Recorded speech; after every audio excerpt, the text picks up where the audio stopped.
Oh, I'm so tired. That bed looks so comfortable. But no, I have to study. I have to get this course crammed in, or Tolthor will fail me. I know Tolthor is pretty patient with his students, but when he gets mad, he gets mad, and he does not like that I've been skipping his classes. So I gotta get the library, and I gotta study. I gotta cram. I've got 8 volumes of the Wolf Queen to read.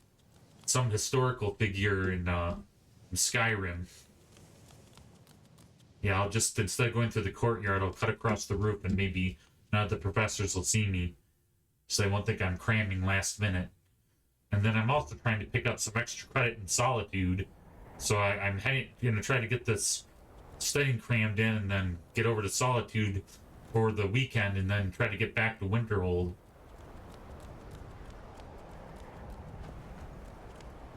Sometime, it's probably all said and done. I'm gonna spend a good 4 or 5 days in Solitude, realistically, and then head back just in time for midweek finals. I'll have to study on the cart there and the cart back. Look at this mess. Hope, oh man. Ligor's always there. He's always watching. Who doesn't think I did this? What a mess.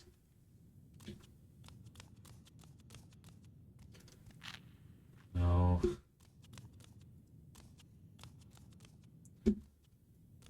Hey, Rug, how's it going? I don't want to see you treating any of these books poorly. Are we clear? Yep, just want to make sure to let you know that, I don't know what's going on, but, this is not my fault. Okay, I'll try to find a quiet spot.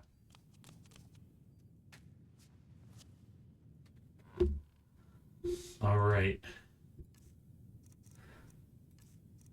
Wolf Queen, 8 volumes. Supposedly, she was an imperial princess that was wed and became queen to the King of Solitude, which will fit in with my extra credit. I'm doing traveling to Solitude. Maybe I'll get a little bit of a drinking and a little bit of just perusing the shops there. They have some of the most fancy shops in all of Skyrim. Okay. Well, I gotta be realistic. I've got, I don't know, 8 hours to study. And there's 8 volumes. It's a volume an hour. But I also need to sleep. Dang it. Well, maybe I'll read the first volume and the last volume and get the gist of the story. Okay. The Wolf Queen, Book 1 by Wei N. Jarth. From the pen of the 1st century 3rd era sage Montokai. 3rd era 63. In the autumn tide of the year, Prince Pelagius, son of Prince Uriel, who was the son of the Empress Kintyra, who is the niece of the great Emperor Tiber Septim. Oh my god, these histories are so boring. That came to the High Rock city-state of Camlorn to pay court to the daughter of King Volstead. Her name is Quintilla, the most beauteous princess in Tamriel, skilled at all maidenly skills and accomplished sorceress. 11 years a widower, with a young son named Anticus, Pelagius arrived at court to find the city-state was being terrorized by some great demon werewolf. Instead of wooing Pelagius and Quintilla together went out to save the kingdom. With his sword and her sorcery, the beast was slain, and by the powers of mysticism, Quintilla chained the beast's soul to a gem. Pelagius had the gem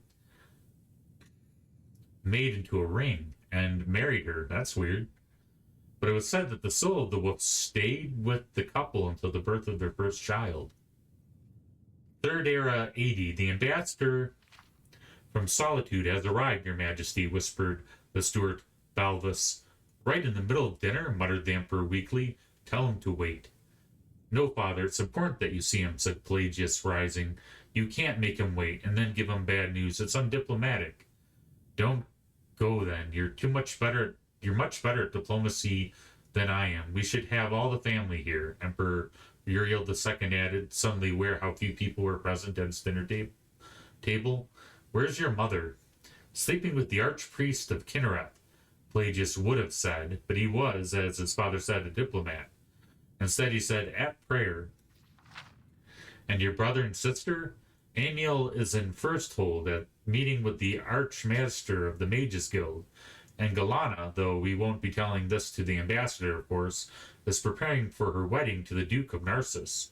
Since the ambassador expects her to be marrying his patron, the King of Solitude, instead, we'll tell him that she's at the spa having a cluster of pestilent boils removed. Tell him that, and he won't press too hard for the marriage, politically expedient though it may be. Pelagius smiled. You know how queasy Nords are about warty women. But dash it, I feel like I should have some family around, so I don't look like some old fool despised by his nearest and dearest, growled the Emperor, correctly suspecting this to be the case. What about your wife? Where's she and the grandchildren? Quintilla's in the nursery with Sepphoris and Magnus. Anticus is probably being debaucherous around the city. I don't know where Potima is. Probably at her studies. I thought you and the didn't like children around. I do during meetings with ambassadors and damp staterooms, sighed the Emperor. They lend an air of, I don't know, innocence and civility. Ah, but show the blasted ambassador in, he said to Balbus. Potima was bored. It was the rainy season in the province, wintertide, and the streets and the gardens of the city were all flooded. She could not remember a time when it was not raining. It had been only days, or had it been weeks or months since the sun shone. There was no judging of time anymore in the constant flickering torchlight of the palace, and as Potima walked through the marble and stone hallways, listening to the pelting of the rain, she could think of nothing but that she was bored. Aspeth, her tutor, would be looking for her now. Ordinarily, she did not mind studying. Rote memorization came easy to her. She quizzed herself as she walked down the empty ballroom. When did Orsinium fall? First era, 980. Who wrote the Temrillian tractates? Corsi. When was Tiber Septim born? Second era, 228. 288. Who is the current king of Daggerfall? Morton's son, Lothar. Who is the current Sylvanar? Varbranth, son of Varbarel. Who is the warlord of Lemoth? Trick question. It's a lady. What will I get if I'm a good girl and I don't get into any trouble and my tutor says I'm an excellent student? Mother and father will renege on their promise to buy me a Daedric katana of my own, saying they never remembered that promise and it's far too expensive and dangerous for a girl my age. There were voices coming from the Emperor's stateroom, her father, her grandfather, and a man with a strange accent, a Nord. Potima moved the stone she had loosened behind the tapestry and listened in. Let us be frank, your Imperial Majesty, came the Nord's voice. My sire, the King of Solitude, doesn't care if Prince Galana looked like an orc. He wants an alliance with the Imperial family, and you agreed to give him Galana, or give back the millions of gold he gave to you to quell the Khajiit rebellion in Torval. This was the agreement you swore to honor. I remember no such agreement, came her father's voice. Can you, my liege? There was some mumbling noise that Potima took to be her grandfather, the ancient emperor. Perhaps we should take a walk in the Hall of Records. My mind may be going, the Nord's voice sounded sarcastic. I distinctly remember your seal being placed on an agreement before it was locked away. Of course, I may verily be mistaken. We will send a page to the hall to get the document you refer to, replied her father's voice with the cruel, soothing quality he used whenever he was about to break a promise. Potima knew it well. She replaced the loose stone and hurried out of the ballroom. She knew well how slowly the pages walked, used to running errands for her doddering emperor. She could make it to the Hall of Records in no time at all. The massive ebony door was locked, of course, but she knew what to do. A year ago, she had caught her mother's Bosmer maid pilfering some jewelry in exchange for her silence, forced the young woman to teach her how to pick locks. Potima pulled 2 pins off her red diamond brooch and slid the first into the first lock, holding her hand steady and memorizing the pattern of tumblers and grooves within the mechanism. Each lock had a geography of its own. The lock to the kitchen larder 6 free tumblers, a frozen seventh, and a counterbolt. She had broken into that just for fun, but if she had been a poisoner, the whole Imperial household would be dead by now, she thought, smiling.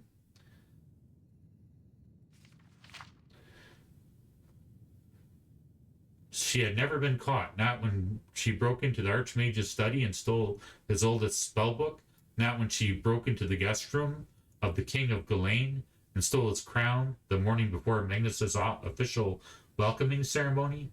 It had become too easy to torment her family with these little crimes. But here was the document the Emperor wanted. For a very important meeting, she would get it first. But this was the hardest lock she had ever opened. Over and over, she massaged the tumblers, gently pushing aside the port clamp that snatched at her pins.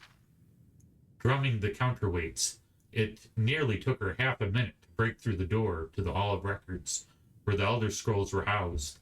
The documents were well organized by year, province, and kingdom, and it took Botima only a short while to find the promise of marriage between Uriel Septim II, by the grace of the gods, Emperor of the Holy Cyrodiilic Empire of Tamriel, and his daughter, the Princess Galana, His Majesty King Mantiarco of Solitude. She grabbed her prize and was out of the hall with the door well locked before the page was even in sight. Back in the ballroom, she loosened the stone and listened eagerly to the conversation within. For a few minutes, the 3 men and the Nord, the Emperor, and her father just spoke of weather and some boring diplomatic details. Then there was a sound of footsteps, and a very young voice, the page. Your Majesty, I have searched the Hall of Records and cannot find the document you have asked for. There you see, said Botima's father. I told you it doesn't exist. But I saw it, said the Nord's voice was furious. I was there when my liege and the Emperor signed it. I was there. I hope you aren't doubting the word of my father, sovereign Emperor of all Tamriel. Not when there's now proof that you must have been mistaken. Pelagius's voice was low, dangerous.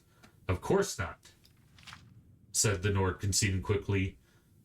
But what will I tell my king? He is to have no connection with the imperial family, and no gold returned to him, as he and I believe the agreement to be? We don't want any bad feelings between the Kingdom of Solitude and us, came the Emperor's voice, rather feeble, but clear enough. What if we offered the king Mantiarco, our granddaughter, instead? Botima felt the chill of the room descend on her. The Princess Botima? Is she not too young? Asked the Nord. She is 13 years old, said her father. That's old enough to wed. She would be an ideal mate for your king, said the Emperor. She is admittedly, from what I see of her, very shy and innocent, but I'm certain she would quickly grasp the ways of court. She is, after all, a septim. I think that she'd be an excellent Queen of Solitude, not too exciting, but noble. The granddaughter of the Emperor is not as close as his daughter, said the Nord, rather miserably, but I don't see how we can refuse the offer. I'll send word to my king. You have our leave, said the Emperor, and Botima heard the sound of the Nord leaving the stateroom. Tears streamed down Botima's eyes. She knew who the King of Solitude was from her studies.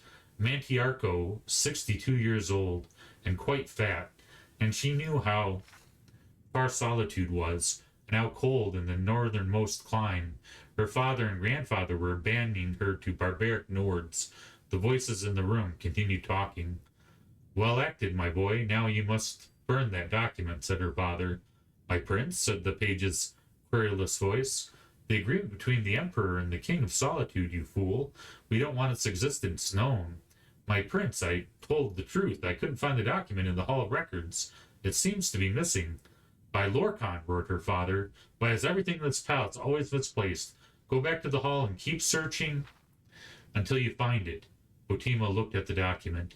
Millions of gold pieces promised to the Kingdom of Solitude in the event that Princess Galana not marrying the king. She could bring it into her father, and perhaps as a reward, he would not marry her to Mantiarco. Or perhaps not. She could blackmail her father and the Emperor with it and make a tidy sum of money. Or she could produce it when she became Queen of Solitude to fill her coffers and buy anything she wanted. More than a Daedric katana, that was for sure. So many possibilities, Botima thought, and she found herself not bored anymore. Interesting. Well, I'm guessing a lot transpired in these books, but we gotta cram.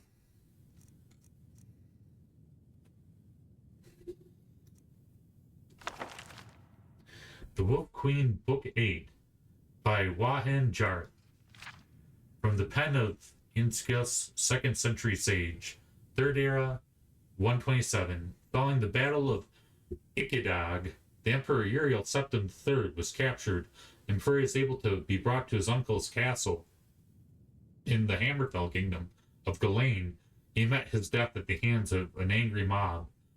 His uncle, Sepphoris, was therefore proclaimed emperor and rode to the imperial city. The troops formerly loyal to the Emperor Uriel and his mother, the Wolf Queen, Botima, it's the girl from the first book, pledged themselves to the new emperor. In return for their support, the nobility of Skyrim, High Rock, Hammerfell, the Somerset Isle, Valenwood, Blackmarsh, and Morrowind demanded and received a new level of autonomy and independence from the Empire. The War of the Red Diamond was at an end. Botima continued to fight a losing battle, her area of influence dwindling until her only kingdom of solitude remained in her power. Man, that's where I'm going very shortly here. Maybe they'll know more about the Wolf Queen Botima there. She summoned the Daedra to fight for her. Summoned the Daedra? So I guess she dabbled in the dark arts. Crazy. Had her necromancers resurrect their fallen enemies as undead warriors. Holy crap, and mounted attack after attack in the forces of her brothers, the Emperor Sepphoris, Septim I, and King Magnus of Lilmoth. Her allies began leaving her as her madness grew, and her only companions were the zombies and skeletons she had amassed over the years. The Kingdom of Solitude became a land of death. Stories of the ancient Wolf Queen being waited on by rotting skeletal chambermaids and holding war plans with vampiric generals terrified her subjects. Holy crap. Magnus opened up the small window in his room. For the first time in weeks, he heard the sounds of the city, carts squeaking, horses clopping over cobblestones, and somewhere a child laughing. He smiled as he returned to his bedside to wash his face and finish dressing. There was a distinctive knock on the door. "Come in, pal," he said. Pelagius bounded into the room. It was obvious that he had been up for hours. Magnus marveled at his energy and wondered how much longer battles would last if they were run by 12-year-old boys. "Did you see outside yet?" Pelagius asked. "All of the town's people have come back. There are shops and a mages guild, and down by the harbor I saw hundred ships come in from all over the place. They don't have to be afraid anymore. We've taken care of all the zombies and ghosts that used to be their neighbors, and they know it is safe to come back." "Is Uncle Sepphoris going to turn into a zombie when he dies?" asked Pelagius. "I wouldn't put it past him," laughed Magnus. "Why do you ask?" "I've heard the people saying that he was old and sick," said Pelagius. "He's not that old," said Magnus. "He's 60 years old, and that's just 2 years older than I." "And how old is Aunt Botima?" asked Pelagius. 70, said Magnus. "And yes, that is old. Any more questions? We'll have to wait. I have to go meet with the commander now, but we can talk at supper. You can make yourself busy and not get into any trouble." "Yes, sir," said Pelagius. He understood that his father had to continue to hold siege on Aunt Botima's castle. After they took it over and locked her up, they would move out of the inn and into the castle. Pelagius was not looking forward to that. The old town had a funny, sweet, dead smell, but he could not even get even as close as the castle moat without gagging from the stench. They could dump 1,000,000 flowers on the place and it wouldn't make any difference at all. He walked through the city for hours, buying some food and then some ribbons for his sister and mother back in Lilmoth. He thought about who else he needed to buy gifts for and was stumped. All his cousins, the children of Uncle Sepphoris, Uncle Anticus, and Aunt Botima, had died during the war, some of them in battle, and some of them during the famines because so many crops had been burned. Aunt Bianchi had died last year. There was only he, his mother, his sister, and his father, and his uncle the emperor left. and Aunt Fatima, but she didn't really count. When he came upon the Mages Guild earlier that morning, he had decided not to go in. Those places always spooked him with their strange smoke and crystals and old books. This time it occurred to Pelagius that he might buy a gift for Uncle Sepphoris, a souvenir of the Solitude's Mages Guild. An old woman was having trouble with the front door, so Pelagius opened it for her. Thank you, she said. She was easily the oldest thing he had ever seen. Her face looked like an old rotted apple, framed with a wild whirl of bright white hair. He instinctively moved away from her gnarled talon when she started to pat him on the head. But there was a gem around her neck that immediately fascinated him. It was a single bright yellow jewel, but it almost looked that there was something trapped within. Is that the werewolf gem that they were talking about in the first book? Where they trapped a demon werewolf inside a gem? And they used it as a wedding ring and now maybe as a necklace? It brought out the form of a four-legged beast pacing. I think so. It's a soul gem, she said, infused with the spirit of a great demon werewolf. It was enchanted a long, long ago with the power to charm people. But I've been thinking about giving it another spell. Perhaps something from the School of Alteration, like Lock or Shield.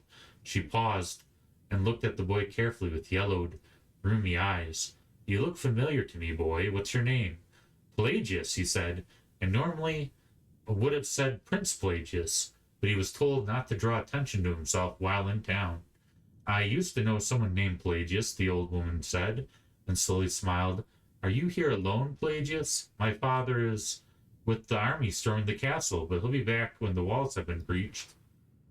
Which I dare say won't take too much longer, sighed the old woman. Nothing, no matter how well built, tends to last. Are you buying something in the Mages Guild? I wanted to buy a gift for my uncle, said Pelagius, but I don't know if I have enough gold. The old woman left the boy to look over the wares while she went to the guild enchanter. He was a young Nord, ambitious, and new to the Kingdom of Solitude.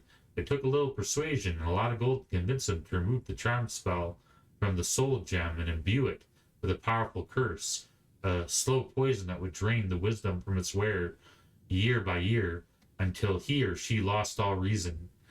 She's also purchased a cheap ring of fire resistance. For your kindness to an old woman, I bought you these, she said, giving the boy the necklace and the ring. You can give the ring to your uncle and tell him it's been enchanted with the levitation spell, so if he ever needs to leap from high places, it will protect him. I think that's Fatima, is this old lady.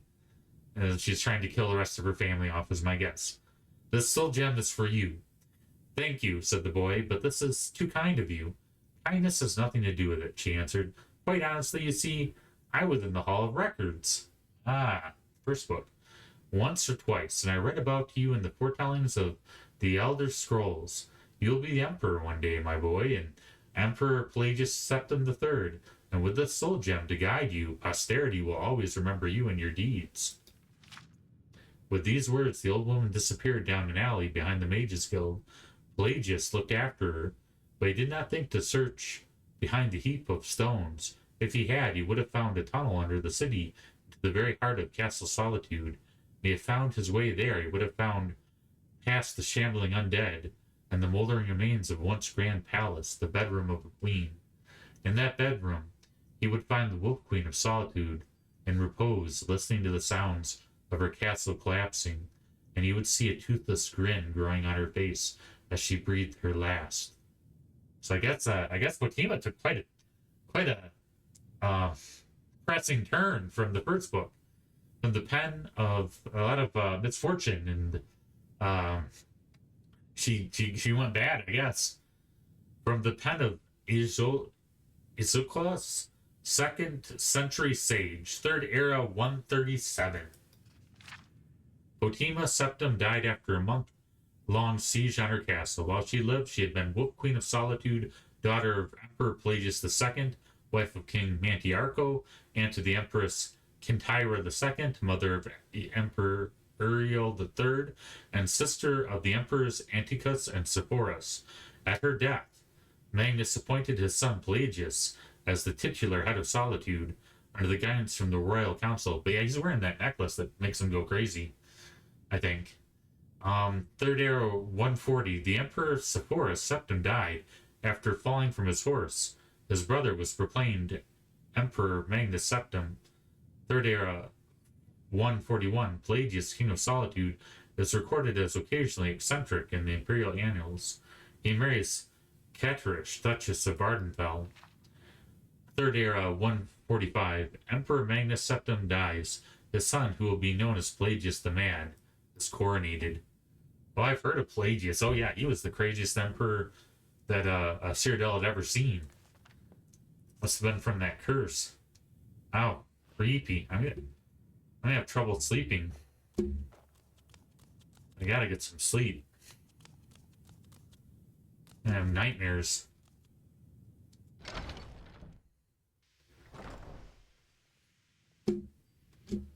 Well,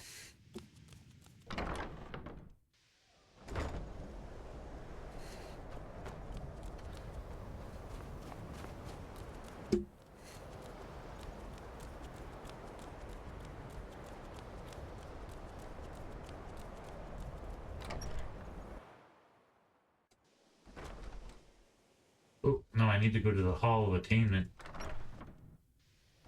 Oh shoot, I think one of the professors saw me. He didn't know I was cramming.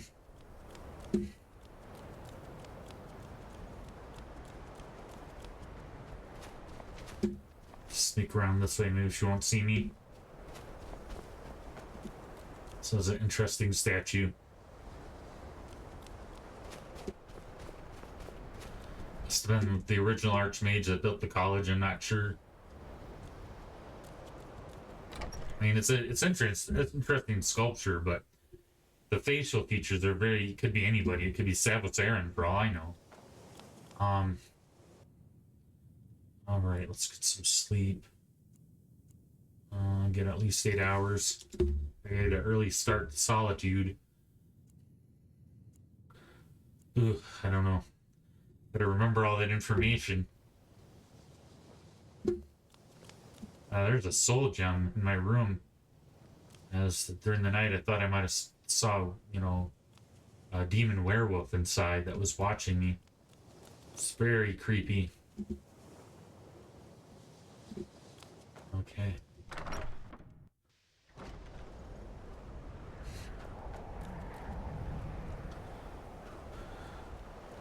Yep, I'll get that extra credit for going to Solitude.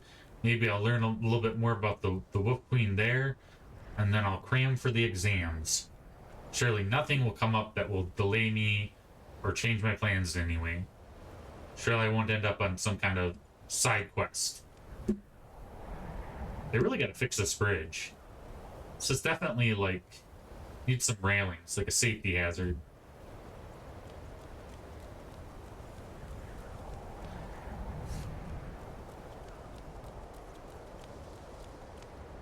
The college is an asset to Skyrim, even if it goes unnoticed or unappreciated.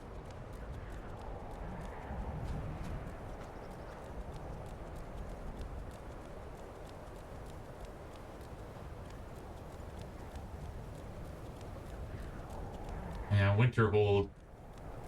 People of Winterhold do not like the college because there was a giant earthquake that destroyed half the town.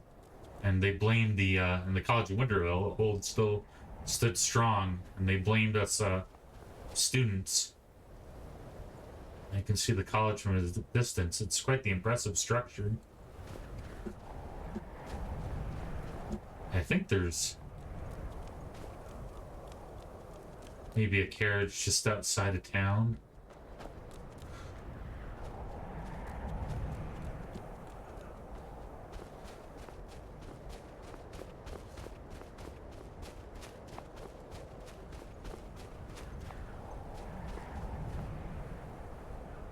I saw a wolf. And there's the college.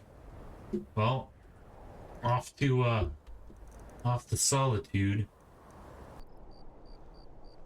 And here we are, finally, at the capital of Skyrim, at least according to the Imperials.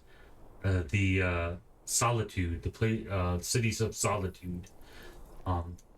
And it is gorgeous, very beautiful, very well built. Um, as a Nord myself, and liking the Nord culture, I can't help but kind of be jealous of this imperial city and think of the possibilities. But this also kind of reminds me of my late reading of the Wolf Queen. This inn here, the signature inn in um, Solitude, the Winking Skeever, is perhaps the inn that Pelagius and his son took shelter in while fighting Potema uh, in the Blue Palace with the zombies and necromancers in the city, and maybe even a demon werewolf lurking. It's too friendly to You can afford a think of all the sorrow that happened around here.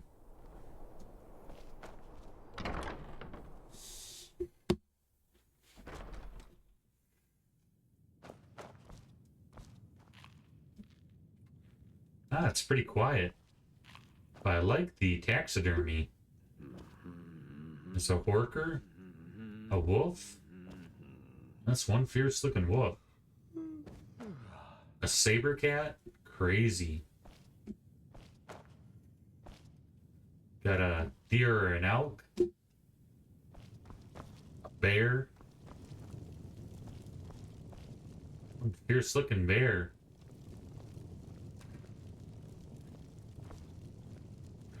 Why is there a kid in the tavern? That's not good. Well, maybe she's the innkeeper's daughter. Or maybe this is more... I won't see Rob here anymore. But Oh. he wouldn't tell me why not. Maybe she's his daughter. Rumor or two. I think I can oblige. So he's the rumor mill, I guess. Welcome What have you got? King Skeever, friend. Why is it called the Winking Skeever? Well, as it turns out, I had a pet skeever when I was a boy, and he used to wink. They were smaller back then. Have you heard any rumors lately? Barnius Junius stopped by here on his way to court. He was worried about something. I'm sure Falk Firebeard could tell you what. Huh. Remember the winking skeever next time you're footsore.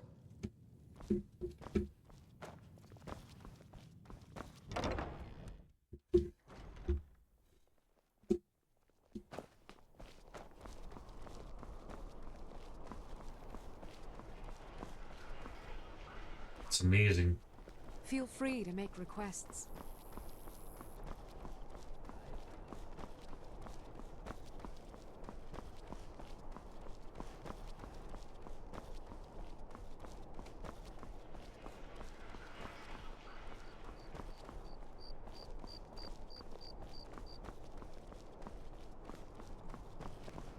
There's the Bard College. Pretty famous all around Tamriel. And the Blue Palace. The Blue Palace itself. Where Potema went mad and dabbled in Daedric powers of necromancy. And gave, forged a necklace to give to Pelagius to go insane.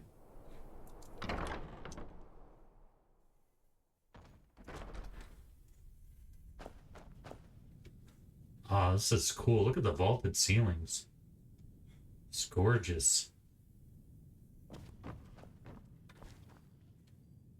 Oh my goodness. So cool. It's kind of a marriage of the Nords and the Imperials with that kind of Greco-Roman dome, but you also see the Celtic knotwork. It's gorgeous. Just outside the fair.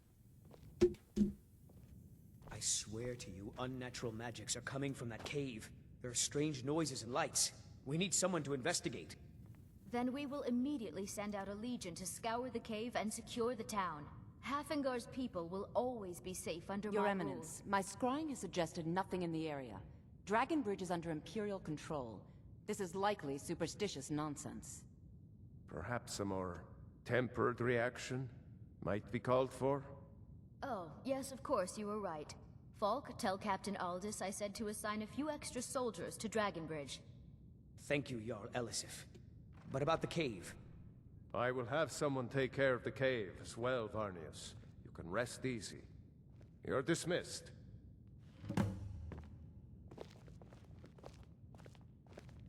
There's Elsif the Fair. She's the opposite of Ulfric Stormcloak in the Civil War. The Civil War going on between the Imperials from Cyrodiil, trying to reach their arm and to make Skyrim part of the Empire, and also Skyrim as a autonomous, its own country. So there's kind of a struggle. I do like that Elsif the Fair does tend to keep things like this throne, which is a very much kind of a Nord, kind of with the Celtic knots, and just, probably made by a Nord carpenter instead of more traditional imperial throne to show her loyalty to the Nord people as well. But it's definitely a struggle between both factions. So, Quick. I have little patience for mundane concerns. something about her eyes. I don't know. You're trying my patience. Are you worried about the petitioner said about the Wolf Skull Cave? Not really. Varnius Junius is a fool. I'm sure nothing will come of it. I suppose if you're truly interested, you could talk to Falk. He's the better safe than sorry type. Huh. Take care of yourself, and always remember, the world is ripe with people looking to spill your blood. Okay. Do you have business with I am the Jarl's steward. If you have court business to tend to, you talk to me. There's Falk. I hear you're looking for some help with Wolf Skull Cave. You mean the Dragon Bridge issue? I'll be honest with you. I was planning to let that go. Varnius is a bit jumpy at the best of times. There have been reports of weird happenings near Wolfskull Cave. Travelers disappearing, odd lights. I suspect wild animals, or perhaps bandits. I don't think it's worth our time with the war going on. But if you want to clear out the cave, I'll make sure you're repaid for your work. Why is it called Wolf Skull Cave? The cave has a bad history. Long ago, Potema the Wolf Queen used it for necromantic rituals. That's where it got the name. That was over 500 years ago. Nothing much down there now. But everyone's always convinced the cave is haunted. That's very interesting. Turn to me with questions. The Blue Palace is an open forum.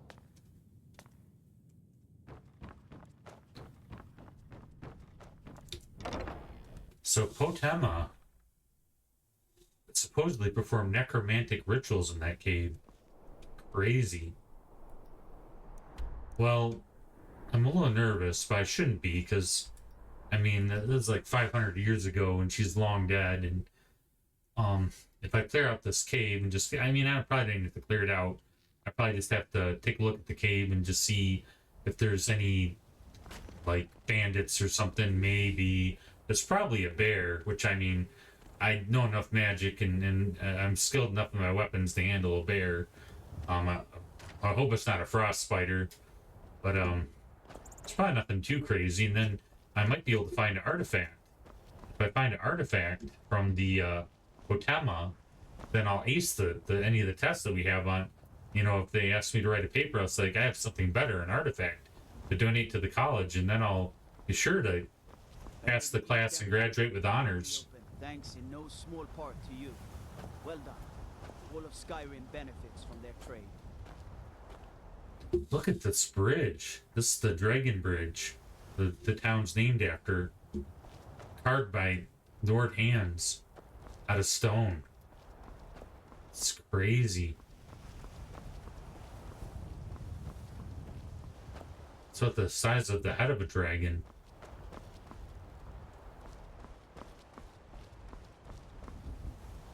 So ornate. can see Solitude from here. Well, let's take a look at the cave. Hopefully it's nothing too crazy.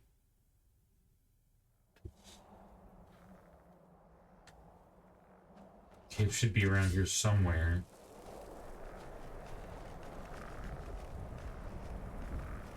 Skeletons? I was not expecting skeletons.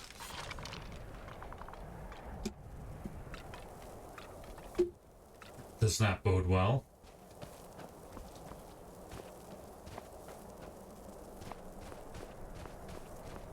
Well, maybe it's just a random nothing I should worry about.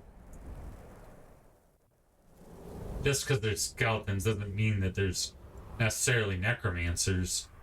Or, you know, I mean, every once in a while there's, you know, like the rogue necromancer that comes through, raises a skeleton, and doesn't stay. Oh, look, a cart. They must have used this for mining. Some kind of mining operation.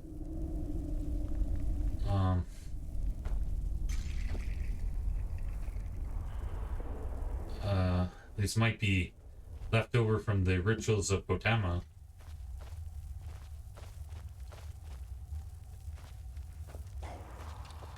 Oh no, it's a Draugr.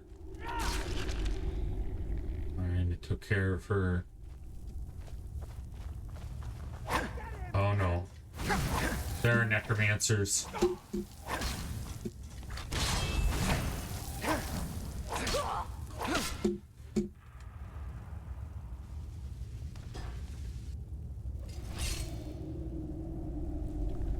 Crazy.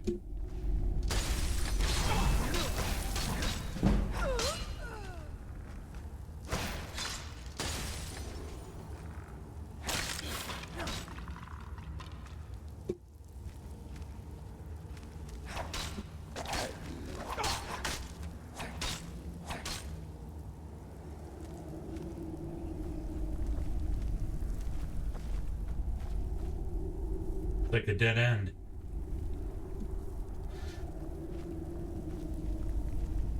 Oh, it's nice to see the light. And the only way is down. I don't know if I'll be able to get back up if I go down here, but I really need to pass that class. Otherwise, all those years of college will be wasted. I'll be held back another year.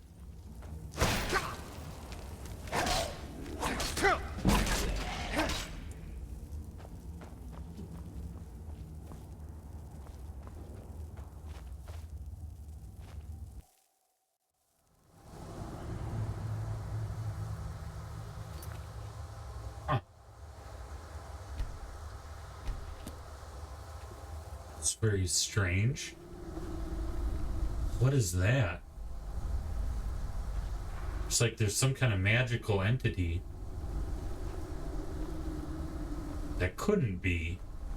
Wolf Queen, hear our call and awaken. We summon Potema. Oh no. Long have you slept the dreamless sleep of death, Potema. No longer. Hear us, Wolf Queen. We summon you. We summon Potema. Oh crap. I read the books. We gotta stop this summoning.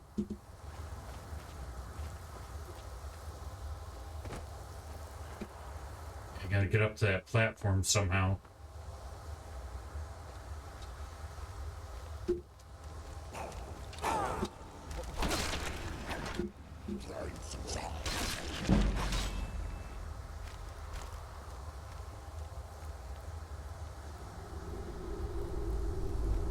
Yes! Yes! Return me to this realm! As our voices summon you, the blood of the innocent binds you, Wolf Queen. Summon with words bound by your blood. What? What are you doing? You fools! You cannot bind me to your wills. Gotta get up there and stop this. Bound by blood. You ants don't have the power to bind me.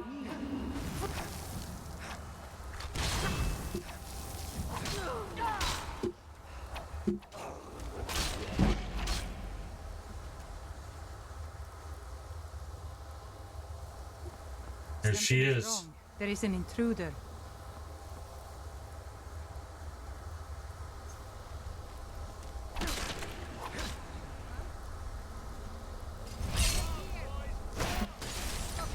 That was close.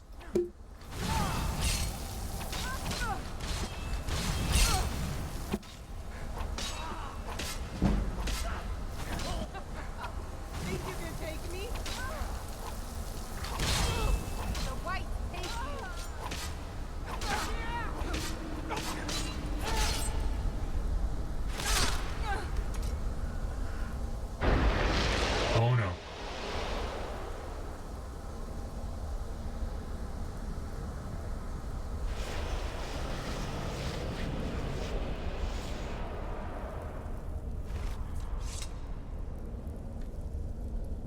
Crazy. Must have stopped the ritual.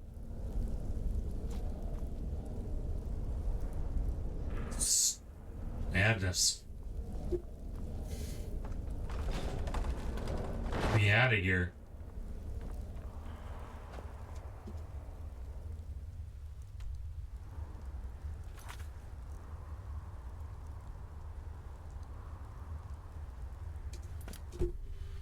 It looks like I stopped the ritual.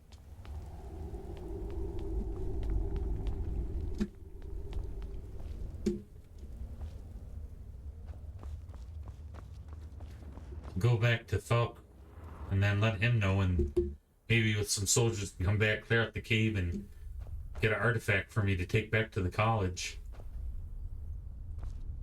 Crazy.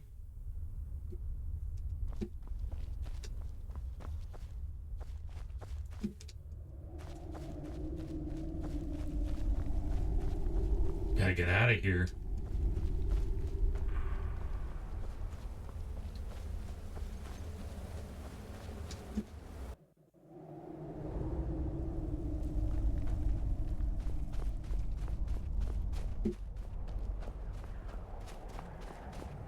Oh, thank goodness. Back in the fresh air, back in Skyrim.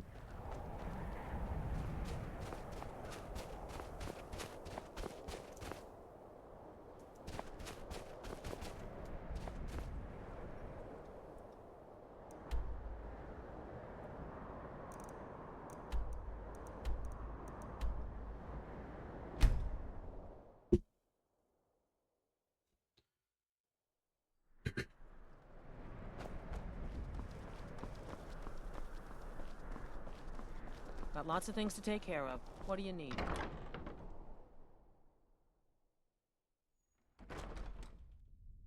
Watch your feet. We just cleaned there.